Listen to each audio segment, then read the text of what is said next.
Eh bien, bonjour à toutes et bonjour à tous. Soyez les bienvenus dans l'émission On en parle. On en parle une nouvelle fois ce matin au Prolet, tout simplement pour mettre des artistes en valeur. Nous allons vous les présenter d'ici quelques petites secondes. Merci en tout cas d'être une nouvelle fois fidèle à notre page Facebook, mais également sur YouTube dans l'émission On en parle. À tout de suite.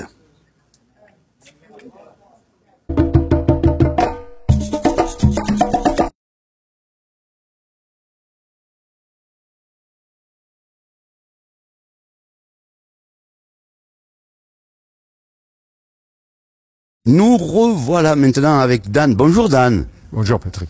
Tu vas bien?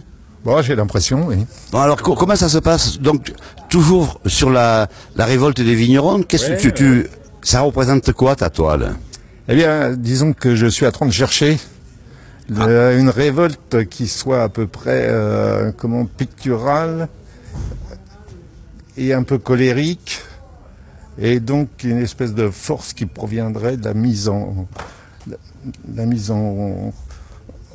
osmose de plusieurs incidents, quoi. Donc pour le moment tu te cherches alors? Je cherche un peu, oui, parce que j'ai pas de projet défini. Je cherche à me mettre un peu dans le climat. Et comment allons-nous pouvoir imaginer la révolte des paysans là? J'avoue que c'est un petit peu. Je vois quand même une charrette en bas. Il y a des signes. Alors en fait, évidemment, je travaille un petit peu sur des signes symboliques. Donc effectivement, j'ai l'impression qu'il y aura un drapeau, il y aura du feu, il y aura un petit peu la révolte des vignerons. Alors je ne sais pas comment je vais faire passer aussi cette espèce de sang du peuple. Le sang du peuple et le sang du Seigneur à la fois. Ça va être un peu compliqué. Plutôt le sang du peuple. Hein. Oui, le sang du peuple, ça me paraît plus intéressant pour l'instant. Oui. Et c'est dans le sujet, quoi. Bien, merci Dan en tout cas. Oui. Et donc à bientôt. À bientôt sur On en parle. Voilà, exactement, je suivrai. Merci. Jean-Marc Stetka, l'artiste peintre nîmois. Oh, il peint depuis maintenant 50 ans. Toi aussi tu peins aujourd'hui à la Prolet. D'abord, bonjour Jean-Marc. Bonjour. Ça fait de nombreuses années que nous nous connaissons. Oui, ça doit faire 30 ans. Moi je dirais 50 ans. Ouais. Ah bon, moi il fallait rajeunir. Donc 35 ans. Donc toi qui es un révolutionnaire, viens vers moi, toi qui es un révolutionnaire, tu peins également cette révolution des vignerons de 1907. Oui, 1907, avec Marcellin Albert et Grévoul. Parce qu'on oublie le médecin, qui était l'intello du coin. Marcellin Albert était issu d'une famille d'ouvriers. Et fallait-il être ouvrier pour être révolutionnaire ou alors le contraire? On peut être révolutionnaire dans n'importe quelle part de la société, quand même. Tu comprends que je vous provoque un petit peu parce que moi je te connais. Hein. Oui, mais j'ai vu l'interview du maire, de l'ancien maire, Alain Clary, tout à l'heure, oui. Ouais. Révolutionnaire, d'ailleurs, même contre lui. Par moment, parce qu'en 83, s'il a perdu, c'était une faute tactique. Tu crois que c'était à cause de lui s'il a perdu? Non, absolument pas. Je reviens à 83, hein. Donc c'est bien avant qu'il soit député maire. Voilà, après Bousquet. Ensuite, on sait très bien que s'il a perdu, s'il a perdu, c'est grâce à, enfin, à un moment donné, s'il a gagné, plutôt, pardonne-moi, s'il a gagné, c'est grâce à Camille Lapierre et à Jean Bousquet. Oui. Une gestion pharaonique de la ville de Nîmes, qui est endettée encore pour longtemps, je présume. Toi, tu vis maintenant en Cévennes, tu vis reculé de tous ces problèmes politiques et autres. Oui, je vis à Crosse, entre Saint-Hippolyte et Crosse, le long du Vidour, dans les sources. Voilà, c'est génial, c'est beau, les champignons. Et un artiste, bon, toi ça fait 50 ans que tu peins, on va dévoiler ton âge, tu as 70 ans, c'est ça? Oui, le 8 mai. Le 8 mai, ah ben c'est important quand même, c'est une date importante le 8 mai. Bien sûr, 1945, voilà. La libération, etc. Oui. Est-ce qu'un artiste comme toi arrive à vivre, parce que tu n'as vécu que de ta peinture, est-ce que tu arrives à vivre de ton art? Disons que pendant 30 ans, j'ai fait du mural avec Maurice Laurent. un grand peintre de la région et de la région de Paris. Et bon, j'ai vécu bien de la peinture murale pendant 30 ans, délaissant systématiquement la peinture de chevalet.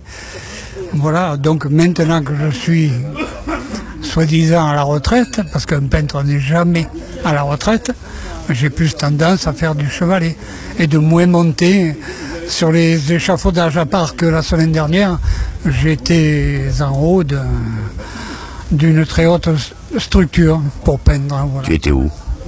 J'étais au Cercle de l'Avenir. J'ai refait la façade qui avait été faite il y a 40 ans en arrière par Mansour Bekada, un copain peintre qui est décédé depuis, voilà, et qui était certainement un des meilleurs graphistes, un des meilleurs peintres en lettres de la ville de Nîmes à l'époque. Comme Jean-Paul Fournier, peintre en lettres. Oui, comme Jean-Paul Fournier, peintre en lettres. Mais peut-être pas les mêmes. Je te remercie infiniment, Jean-Marc. Oui. Et tu sais que je suis un petit peu provocateur. Oui, bien sûr, mais un journaliste doit être provocateur. Moi, je suis animateur, pas journaliste. Il vaudrait mieux beaucoup plus d'animateurs alors. Je te remercie infiniment, Jean-Marc. Allez. Le conseil général, c'est ça? Vice-président. Vice-président? Oui, vice-président du conseil départemental, mais bon, c'est quand même important. C'est dans la majorité que nous essayons de construire, je crois, des œuvres sociales, mais en général, pour que les gens vivent mieux dans ce département. Et je crois qu'on a un président qui aujourd'hui fait une politique sociale, mais il n'y a pas que le social dans le département. Hein.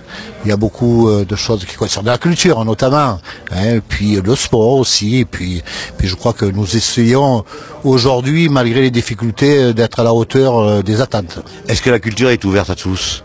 Oui, la culture est ouverte à tous. Nous avons un vice-président avec Patrick Manavier qui, je crois, conduit une très bonne politique en matière culturelle dans ce département.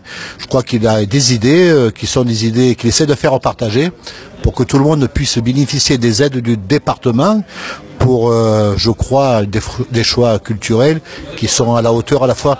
Vous savez, il faut innover dans la culture et c'est ce qui est important. Donc on soutient tous les projets qui sont innovants. C'est la raison pour laquelle tu es venu rejoindre tous les artistes ici qui sont présents? Oui. Au Prolet? Au Prolet, bon, c'est pas la première fois qu'ils viennent, mais aujourd'hui je crois qu'ils viennent dans un cadre particulier. Demain on va inaugurer cette magnifique exposition. Je crois que cette exposition c'était aussi un clin d'œil, hein, puisqu'on parle aujourd'hui de mai 68, mais il n'y a pas que ça. Le chant contestataire, révolutionnaire a été porté par des tas de générations et notamment des vignerons. Des vignerons? Et puis, n'oublions pas les mineurs également. Oui, les mineurs. Alors, les mineurs qui ont marqué l'histoire de ce pays, mais de ce département. Mais les mineurs, bien sûr, ce sont les luttes sociales et les conquêtes sociales, mais je crois qu'ils ont participé, parce que c'était comme ça, à l'économie, à cette époque où il fallait du charbon, donc il fallait des mineurs, et les mineurs défendaient à la fois, bien sûr, leur travail, et puis aussi, ils défendaient une certaine économie, parce qu'elle était nécessaire dans un monde où, bien sûr, qu'il a évolué aujourd'hui, mais les mines ont, je crois, il y a beaucoup de communes, comme à la Grande Combe, mais autour d'Alès, à l'Est même, où les mineurs, ce n'est pas qu'un symbole. C'est, je l'ai rappelé, des luttes sociales, mais c'est aussi toute leur histoire, l'histoire familiale, l'histoire aussi de rassemblement, l'histoire où il y avait une culture partagée avec des tas d'ouvriers venant de pays très divers. C'était une époque où le syndicat était beaucoup plus puissant que ce qu'il est maintenant, de nos jours. Oui, il était puissant, mais parce que les mineurs étaient d'abord solidaires, ils étaient unis, ils se rassemblaient, ils étaient tous ensemble. C'était c'était comme ça. Mais aujourd'hui, le syndicalisme évolue, il change, le travail a évolué, les formes de travail ont évolué. Je crois que c'est normal aussi que le syndicalisme évolue, qu'il se tourne vers aujourd'hui des générations avec des nouveaux travails. Mais je crois qu'on a toujours besoin d'avoir des syndicats pour organiser le monde du travail. J'ai écouté Mélenchon hier, il souhaitait un rapprochement avec la CGT, avec toute la gauche réunie. Tu penses que cela est possible? Oui, écoutez, je crois qu'il faut que chacun reste à sa place. Les organisations syndicales sont là pour défendre les intérêts des salariés dans leur entreprise, qu'elles soient publiques ou privées. Et puis les partis politiques ou les mouvements, en tout cas politiques, sont là pour autre chose. Donc moi je crois qu'il faut que chacun reste à sa place, bien évidemment, y compris dans le cadre des rassemblements. Moi je suis pour que je soutienne bien sûr les syndicats, les cheminots qui sont dans l'unité aujourd'hui, nous l'oublions pas, c'est un moment dans l'unité syndicale, leurs revendications, mais je crois que les partis politiques doivent réfléchir aujourd'hui plutôt à quelle alternative et comment on va se rassembler aujourd'hui pour que demain le pouvoir en place puisse changer, notamment que Macron soit battu dans les prochaines élections. Ça veut dire que le rassemblement passe avec toutes les forces et les formations de gauche. C'est ce que je voulais te faire dire. Merci beaucoup, puis à très bientôt. Merci de cette interview. Merci à vous, merci. Et bonne continuation, puis à demain. Puis à demain, puis on en parle. Evelyne Paris, dans ses œuvres, en train de travailler, de peindre, toujours c'est dans ce format, et on parle de cette révolution des vignerons en 1907. Bonjour Evelyne. Bonjour à vous. Alors comment ça se passe ce matin? Il y a un petit peu de vent? Oui, il y a un fort Mistral qui agite les bâches, mais bon, ma foi, ça fait partie de l'exercice pictural, on va dire. Et là, tu t'es basé sur une photo, comment travailles-tu? Ben, tout à fait, j'ai fait un petit travail de recherche sur l'événement, disons cette révolte des vignerons, et je suis partie d'une photo, une photo en noir et blanc, ce qui explique que j'ai l'intention de travailler dans des teintes de sépia, réchauffer un petit peu avec du bleu, et voilà, donc... On voit ces paysans se rendre à un événement, je suppose, parce qu'ils venaient de marcher, vraisemblablement, ils avaient une charrette, des gens étaient dessus, et les vignerons sont là avec leur... Ils sont équipés de molletières, ils ont des petites besaces dont on peut penser que, comment dirais-je, ils avaient transporté leur déjeuner dans la besace, ils ont le poing levé, ils ont un drapeau bleu, blanc, rouge, et ils ont notamment un panneau mort aux fraudeurs. Voilà, donc c'était quand même quelque chose de très fort. Voilà. C'est actuel, mort aux fraudeurs. Voilà, mais on se rend compte que rien n'a changé en fait. Hein. On se rend compte que l'histoire se répète et voilà. Donc ça a été une occasion de réviser un petit peu notre histoire. Très bien. Eh bien, donc présente ici jusqu'à quand au Prolet? Nous sommes ici pour 3 jours. Donc aujourd'hui, jeudi, vendredi et samedi. Parfait. Donc vous pouvez venir observer tout simplement les œuvres de ces 3 artistes au Prolet, ici même, et ce à partir de le matin, l'après-midi et jusqu'à 17h à peu près. Donc merci encore à toutes et à tous de nous être fidèles à cette page On en parle. À très bientôt et merci à toi aussi, Benjamin Baron. Bye bye.